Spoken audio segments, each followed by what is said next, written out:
আসসালামু আলাইকুম। ফারহানা রান্নাঘরে আপনাদের সবাইকে ওয়েলকাম জানাচ্ছি। আপনাদের জন্য আরেকটি মজাদার শীতের পিঠা তৈরি করে দেখাবো। দেখে বুঝেছেন আমি কি পিঠা বানিয়েছি? হ্যাঁ, এটি হচ্ছে পাটিসাপটা পিঠা। খুব অল্প সময়ের মধ্যে কিভাবে ঘরোয়া পদ্ধতিতে একদম দোকানের স্টাইলে পাটিসাপটা তৈরি করবেন সেটি আমি করে দেখাবো। তো চলুন এবার বেশি কথা না বলে মূল রেসিপিতে চলে যাই।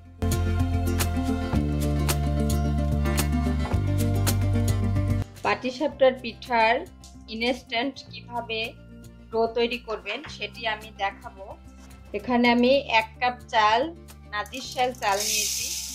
এক্সট্রা আপনারা ভাতের চালও নিতে পারেন, তাতে কোনো সমস্যা নেই। 1 কাপ দিয়ে দিলাম পোলাওয়ের চাল, 1 কাপ দিয়ে দিলাম আতপ চাল, আরো 1 কাপ দিয়ে দিলাম আতপ চাল।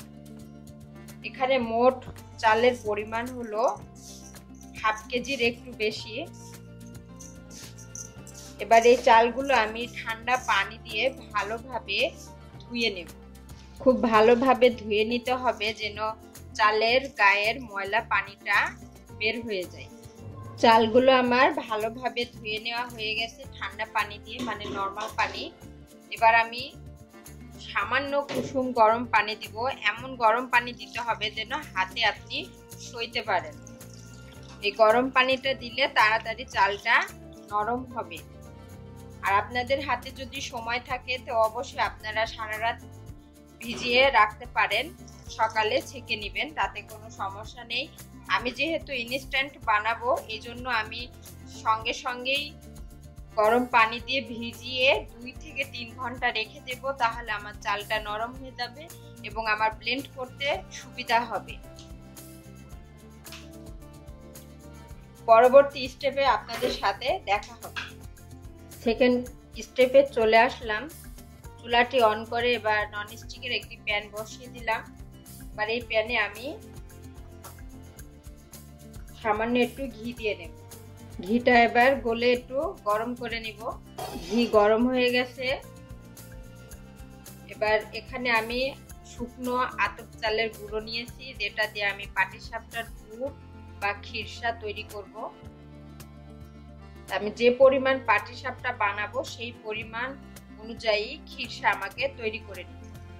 এজন্য আমি একটা ছোট চামচের সাহায্যে 4 চামচ পরিমাণ চালের গুঁড়ি ঘিয়ের মধ্যে দিলাম। এবার চালের গুঁড়িটা ঘি দিয়ে ভেজে দিন। আপনাদের হাতের কাছে যদি ঘি না থাকে তো আপনারা সয়াবিন তেল দিয়েও ভেজে নিতে পারেন, তবে ঘিটা ব্যবহার করলে পিঠাটার স্বাদ কিন্তু অনেক মজা লাগবে। অনেক খুব সাবধানে ভেজে নিতে হবে যেন পুড়ে না যায়। এমন ভাবে ভেজে নিতে হবে যেন চালের গুঁড়ির কোনো কাঁচা ভাব না থাকে বা কোনো রকম কাঁচা গন্ধটা যেন না থাকে। আর খেয়াল রাখতে হবে তলে যেন পুড়ে না যায়, অনবরত নেড়ে যেতে হবে।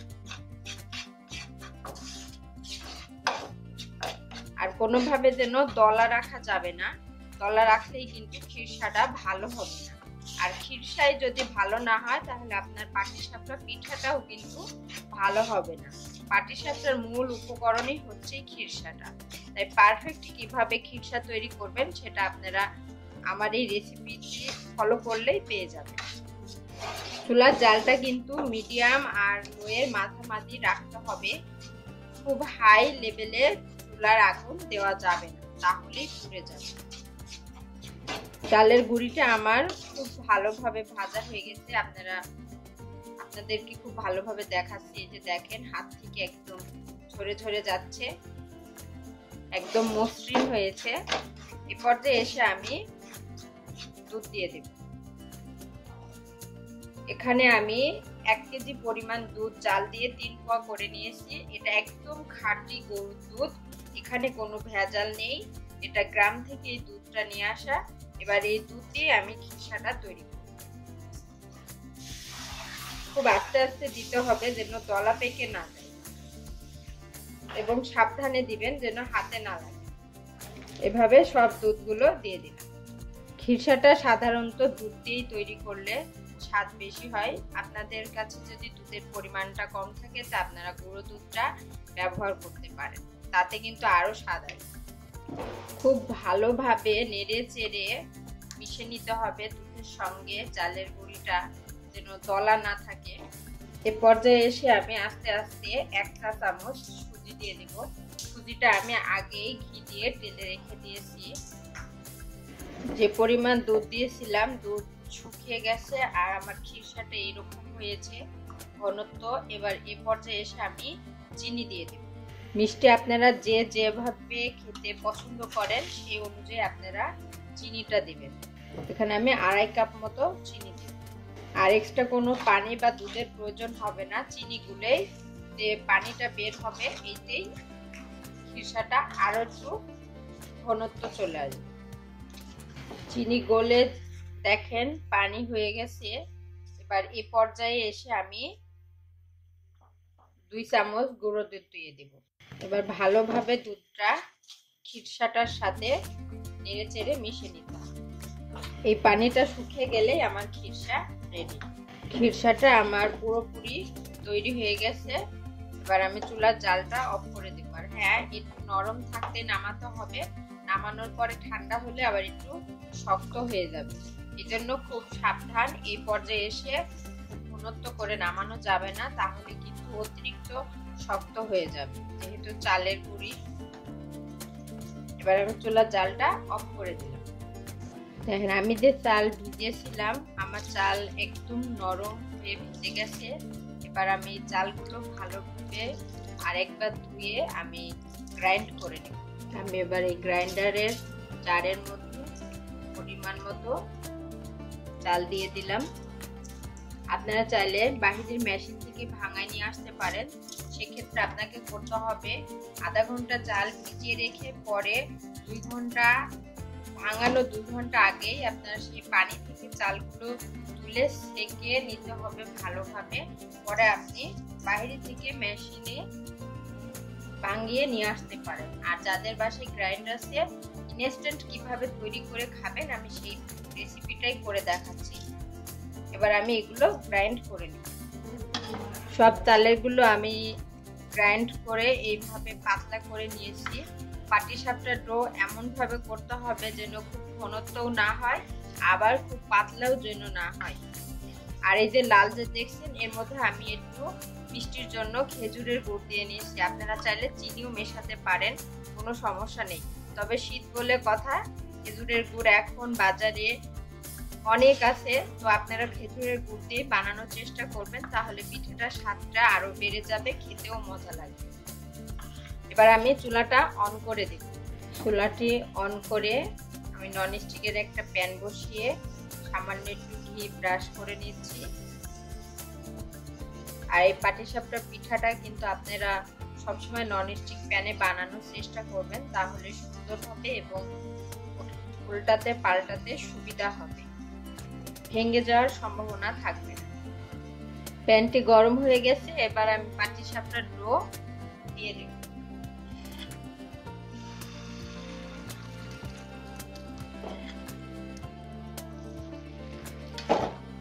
এইভাবে প্রতিবার ডো চুলায় দিবেন আর এইভাবে ঘুরিয়ে নিতে হবে।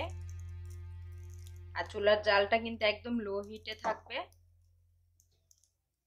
পরে একটু 40 সেকেন্ডের জন্য ঢেকে দিতে হবে। ঢাকনাটি তুলে আপনাদের দেখাচ্ছি, হয়ে গেছে। এবার এর মাঝামাঝি খিরসা দিয়ে দিবেন।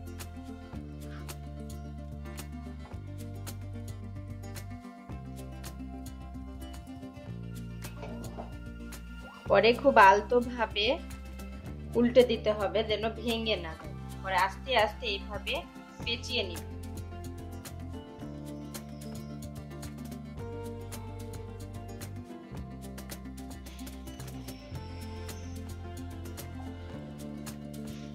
দেখেছেন কত সুন্দরভাবে পেঁচানো হচ্ছে এবং পিঠাগুলো দেখতেও খুব ভালো লাগছে, খেতে তো আরো মজা লাগবে। এভাবে আমি সব পিঠাগুলো বানিয়ে নেব।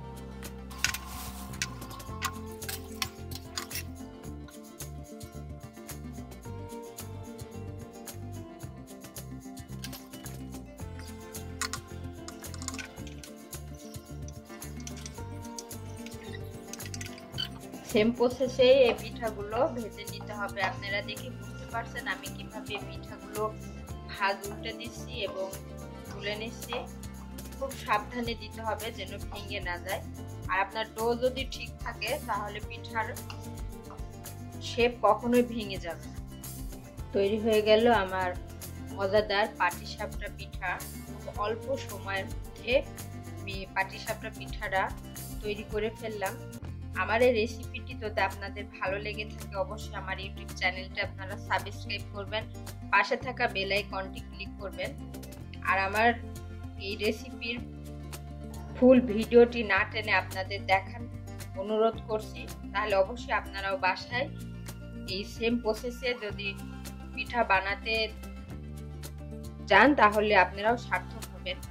তো পরবর্তী রেসিপিতে আবার দেখা হবে। সে পর্যন্ত আপনারা সুস্থ থাকুন, ভালো থাকুন। আল্লাহ হাফেজ। আসসালামু আলাইকুম। ফারহানা রান্নাঘরে আপনাদের সবাইকে ওয়েলকাম জানাচ্ছি। আপনাদের জন্য আরেকটি মজাদার শীতের পিঠা তৈরি করে দেখাবো।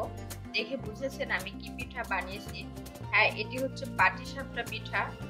খুব অল্প সময়ের মধ্যে কিভাবে ঘরোয়া পদ্ধতিতে একদম দোকানের স্টাইলে পাটিসাপটা তৈরি করবেন সেটি আমি করে দেখাবো। চলুন এবার বেশি কথা না বলে মূল রেসিপিতে চলে যাই।